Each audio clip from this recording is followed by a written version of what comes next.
আমরা এখন দেখব $149 কিভাবে পে করে। প্রথমে ওয়েবসাইটে গিয়ে আপনার নাম, আমি আমার নাম দিতেছি, নাম দিয়ে এবং ইমেল অ্যাড্রেস দিয়ে রেজিস্ট্রেশন নাও করতে হবে। তো আমি আমার নাম দিতেছি, আর আমার ইমেল অ্যাড্রেস দিয়ে রাইট ক্লিক করে রেজিস্ট্রেশন নাও ক্লিক করার পরে দেন আপনাকে নেক্সট পেজে নিয়ে যাবে। জয়েন নাওতে ক্লিক করতে হবে।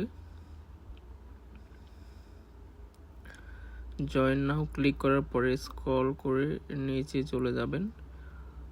এখানে কন্ট্যাক্ট ইনফরমেশন আছে, আপনার first name, last name, email address, phone number দিবেন আপনি। বিলিং ইনফরমেশনের মধ্যে আপনার যেখানে থাকেন ওখানে স্ট্রিট অ্যাড্রেস, কান্ট্রি চুজ, যে কান্ট্রিতে থাকতেছেন ওই কান্ট্রি দিবেন, সিটি দিবেন, রিজন, পোস্ট কোড দিবেন। দিলে ইচ্ছা, না দিলেও ইচ্ছা, সমস্যা নাই, এটা আপনি চুজ করতে পারেন।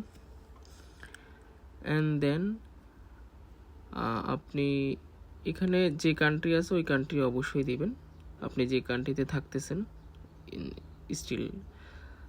এরপরে পেমেন্ট ইনফরমেশনে গিয়ে হয়তো পেপালে দিতে পারেন, না হয় ক্রেডিট কার্ডে দিতে পারেন।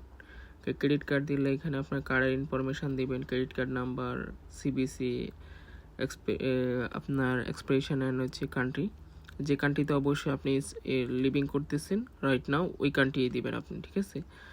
দেন ওইটা দেওয়ার পরে আপনি প্লেস অর্ডার নাও দিয়ে দিলে $149 পে করা হয়ে যাবে।